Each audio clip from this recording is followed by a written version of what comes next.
What's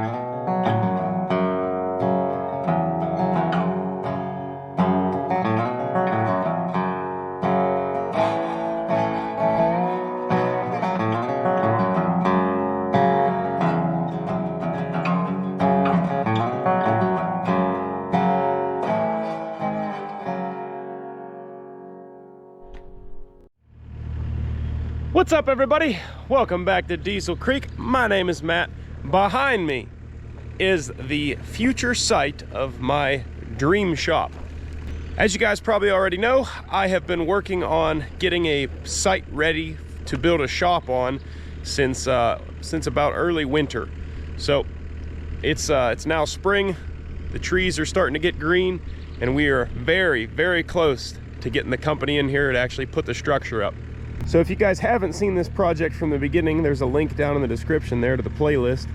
And basically we started in the fall with this whole area was wooded, just like, you know, everything else here, of course, and completely cleared it, pulled all the stumps out, cut the topsoil off, and then we started putting in compacted fill here.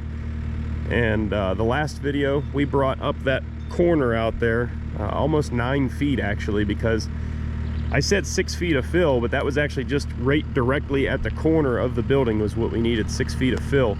So we had to fill out bigger than the building pad, of course, and it's actually almost 9 feet out there at the corner, or I think it will be whenever we're done here. But we came up just a little bit short in the last video. We didn't have enough time before the rain set in. We've gotten probably 5 inches of rain since that last video, but we finally got some weather cooperating here again. And tomorrow is dry. We're going to put in the last lift here. But once this pad is at the right elevation, I can finally call the building company and say, hey, green light. So I've had the trusses sitting over there since the winter.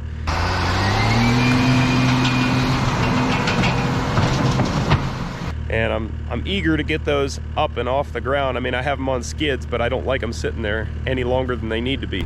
Anyways, all I'm doing right now to get ready for the fill tomorrow, I'm just scratching the surface of the pad up with the teeth on the bucket there. It's just like if you paint something, you got to scuff the surface so the new dirt can have something to bite into, and that'll just make the fill that much better. So I'm going to finish doing that, and then tomorrow morning we're going to start slamming this thing with dirt.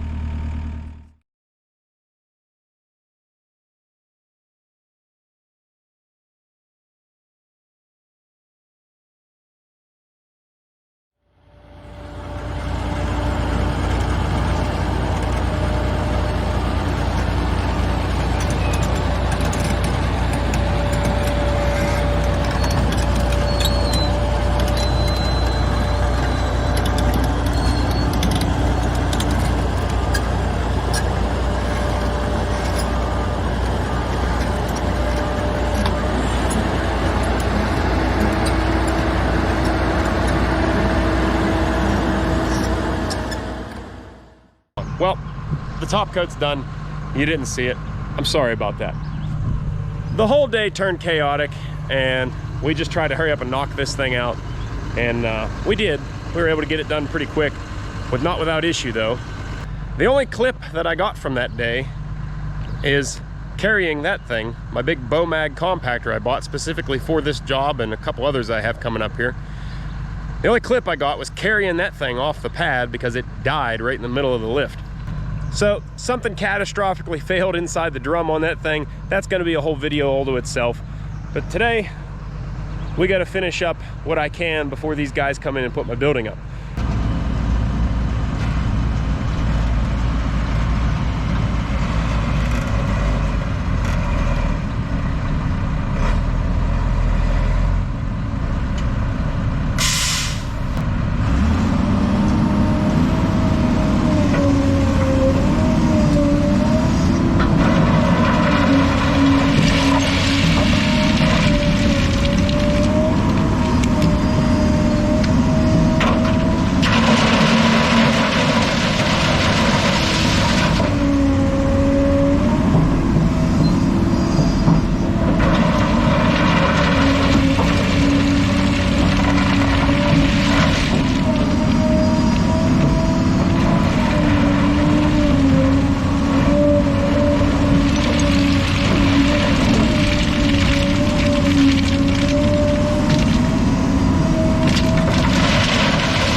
my original plan was a 40 by 80 pole building. And after assessing the situation a bit, I said, you know what? While I'm gonna have the builders here already, I just decided to scab on a lean-to on the side of the building for extra storage as well. Try to keep some of my things out of the weather, which is the best thing we can do for them. Those two cones back there, right here, will be the outside wall. But now from that outside wall of the building, I've added a lean-to on there so that that trailer would be completely under the lean-to. There's actually a little pin down there painted pink. I doubt you guys can see it, but it's there. And so I'll have an 18-foot lean-to on the side of the building, which is going to be awesome for storing things like said trailer and whatever else. Now, extra storage is great, but I only cleared for the 40 by 80 building. And these trees over here, I was trying to leave. Now with the lean-to on there, my road kind of runs right through the corner where the lean-to is going to be. And these trees are awful close to it. And not to mention kind of lean in that direction. They're not very big trees. I don't think they'd be an issue for a long time, but it's just best we take them out now before the building is built and we risk damaging the building, taking them down at a later date. Not to mention, these cherry trees like to just randomly snap off even when they look perfectly healthy. And this guy right here, I believe that's a silver maple, already has a pretty nasty rotten bottom to it, so I don't like the looks of that. We should just go ahead and take it out. To aid us in said endeavor, we're going to be using the Kobelco SK250 I picked up. There's been some videos of this thing on the channel as well. If you search around, you'll find them. But anyway, I haven't gotten to clear any trees with this thing yet. I've only moved some other trees around, this and that. So yeah, let's see how this thing digs up trees. I think it'll do pretty good.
Man, that was a cakewalk for this machine.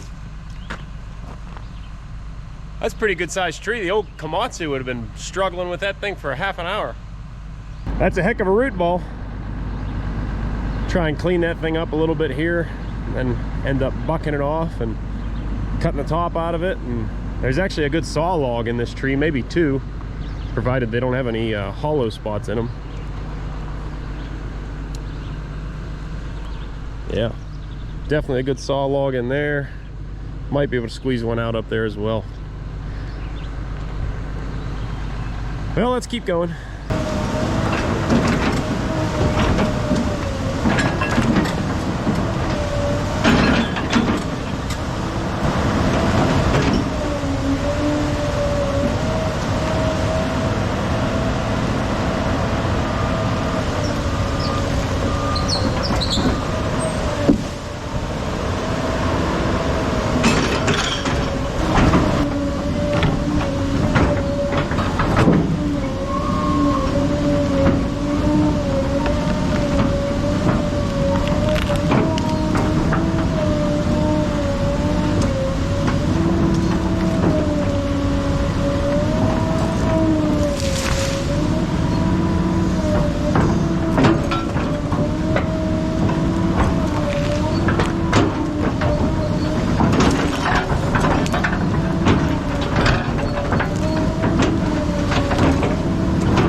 So that's all the trees I was planning on taking. I was kind of on the fence about this cherry here, but it's not got the best looking top in it.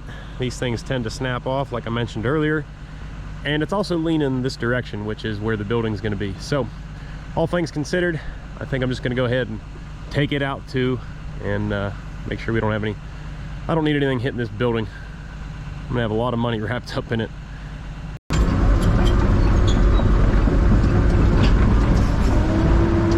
Figure I'll give you guys some in-cab footage here. I don't do it a whole lot. I bet you old Let's Dig 18 has a patent on this camera angle or something.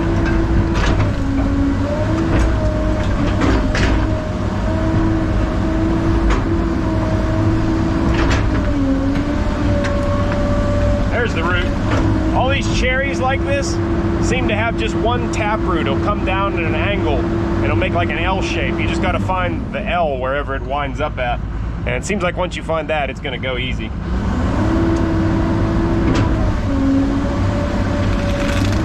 Yep, there we go.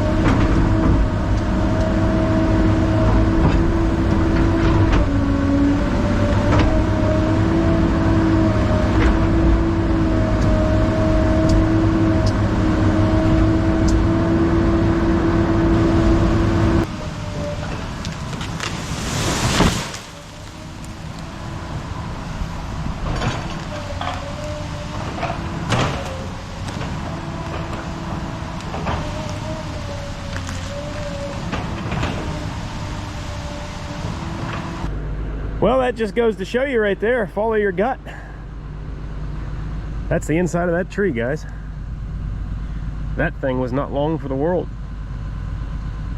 Full of beetles and ants and Lord knows what else chewing at it.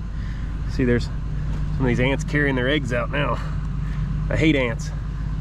I'm sure they perform some sort of vital ecosystem task, but I don't like them in my trees. I don't like them in my buildings.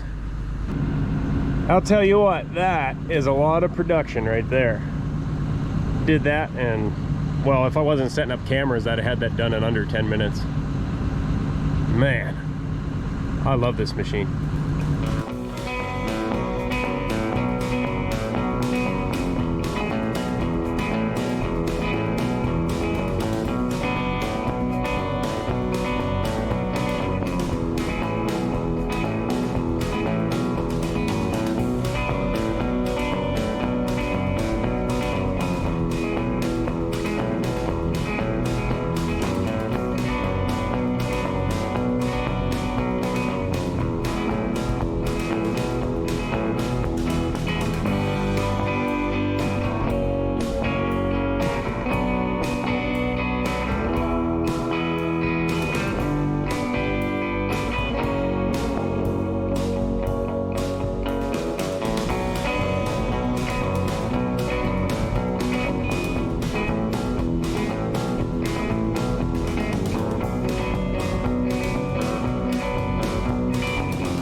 Well, good golly, that then ended up taking a lot longer than I expected.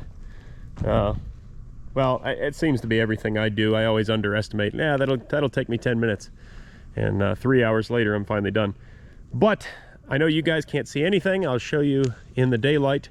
But I had to get this done and tracked in tonight because it's supposed to rain for the next 2 days. So I wanted to make sure this was sealed up and not going to hold water and get all soft on me. So I already had a fire going over here. I burned up all the brush from when we cleared the big area over here. I was burning that up the past couple days and it was about gone, so that worked out perfect. I just started throwing all these tops on there, and there was a 3-foot deep pile of coals that burned all that nice green stuff, so it's burning pretty good now. I'll come out tomorrow in the rain and push the pile up and make sure we get a good burn on it. But yeah, another day in the books. Alrighty, so with just about more forethought than anything I have ever done in my life, before I put this road in here, I tried to lay out where the building was going to be in the future, and I wanted this driveway to kind of skate around the corner of it, and that way I didn't have to move this road. And I did a pretty good job of that. I actually guesstimated it within a foot or so of the corner of the building, which is what I was kind of aiming for. You know, give yourself a little bit of room because you're going to be drilling holes for posts and all that business. So the road is right where it needs to be, but unfortunately, I didn't plan ahead far enough to think, well, you're going to want to lean to on this building. I had budgeted enough room for it in the layout of the whole operation here, but I hadn't planned on the lean-to whenever I put the road in. We're not going to remove this section of road, but basically what we need to do now is add on to it and make it come out and around this building in the entirety and run up through here back towards the shipping container shop. So you guys know I'm always pulling trucks and trailers and all kind of stuff, so you don't want to make tight, windy roads. We definitely need to make things big and wide so that ideally I can pull a tractor trailer right through here and not have to worry about it. So ideally, before too long, I'm going to be coming through here with the auto car and a lowboy trailer behind it, and I want to have room where I can swing all the turns and get around all the buildings and obstacles. Better run, Tootie. They're fixing to get western around here.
out of Geotech last night, so I had to go buy another roll, and we should be able to finish up our little driveway expansion here.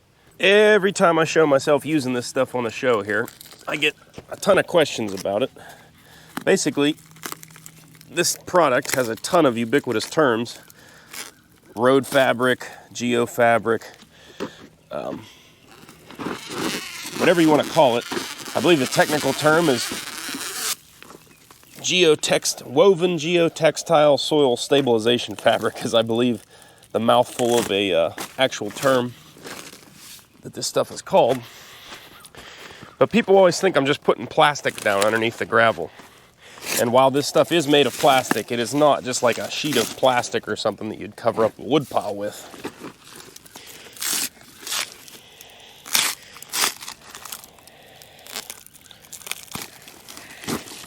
I'll bring you guys in close now so you can see, hopefully.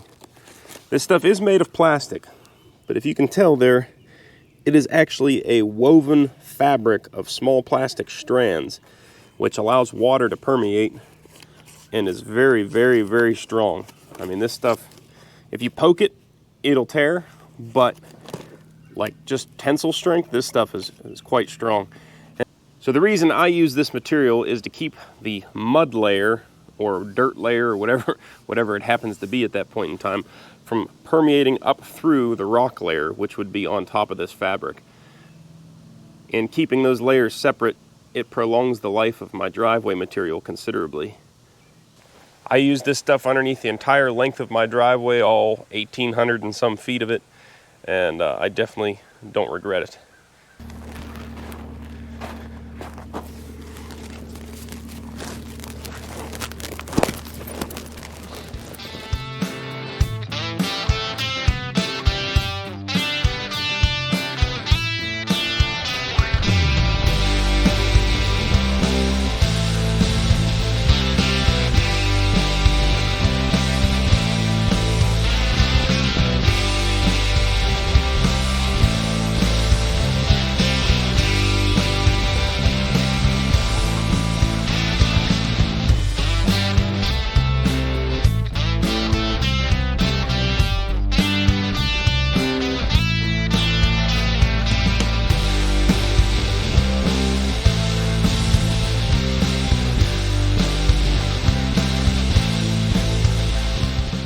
Well, it still looks kind of like a mess here, but it's gonna until this whole project's finished. But I did get the expansion done over there. It laid in pretty nice.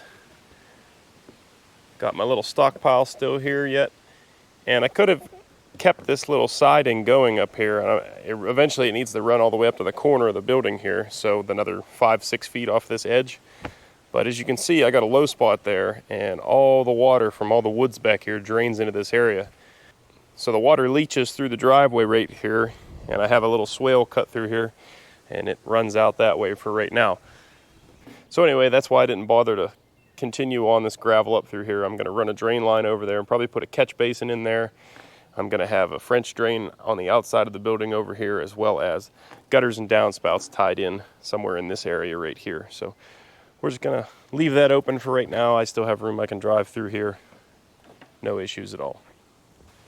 So those cones represent what would be the front of the building after it's up here. So this whole area really through here needs fabric put down and rocked as well. So we have parking places, and it would be ideal to have that done prior to them getting here. But it's not super essential. This shale material that we put in here for fill is it's pretty bony, and it doesn't get really muddy even when it rains. So the last thing I want to do before the builders show up and make it harder to do is I want to take this topsoil material here that we peeled off the whole building pad. I'm going to take this bit of it here, I'm going to flop it down here and fill in these couple holes. And I got to move that little red building there that everybody asks about too in the comments. I'm going to move that and relocate it. We definitely still need that thing. But I'm going to work on taking that material up here, as I said, and then I'm going to start laying in fill material, the same stuff that we used under the building here. I'm going to start fattening this edge out here. That way I have enough room, I can drive a vehicle around the whole outside of the building over here. Basically, I want the slope profile of this natural hillside out here to come up and meet this bench. So somewhere the intersecting point is somewhere around the top of that dirt pile. And of course, now that we're outside the building footprint as well, this building pad, we could slope the dirt that way too, and that'll save us on how much fill we have to put in there. Not to mention it'll be good positive drainage, and we shouldn't have to worry about holding water anyway.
Well, we got this slot cut through here now, and this is separating the junk dirt from the good dirt. This is the structural fill side.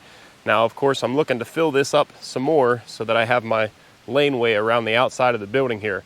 The good part about this area is that it doesn't need to be quote-unquote structural. This is fill, and I'm going to be driving on it, so I don't want it to be complete slop, which is what this would be if I started driving on it. But I'm going to get the same shale material out of the borrow pit up at the front of the property. We're going to take that and just start bringing this up here, and I will still put it in lifts and compact it and everything, but it's not as critical. You know, we're not working on top of a bench or anything like that. This dirt here is good enough for what it's for.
So hopefully you guys can tell what I've got going on here. Basically, I've just dug myself out a nice little trench here all along the fill.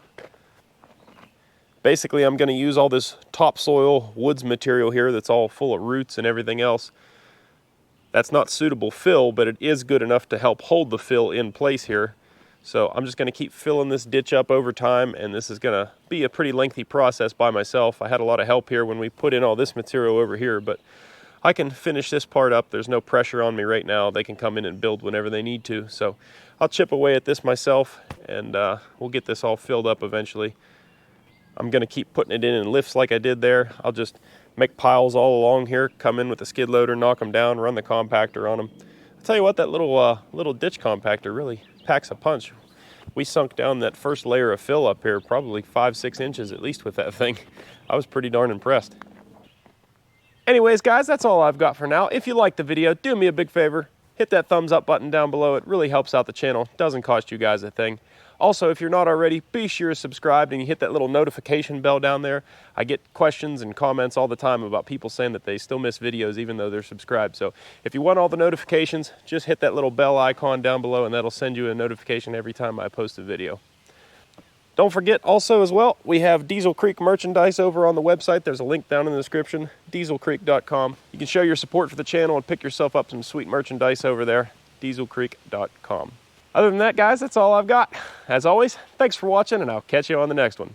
Later.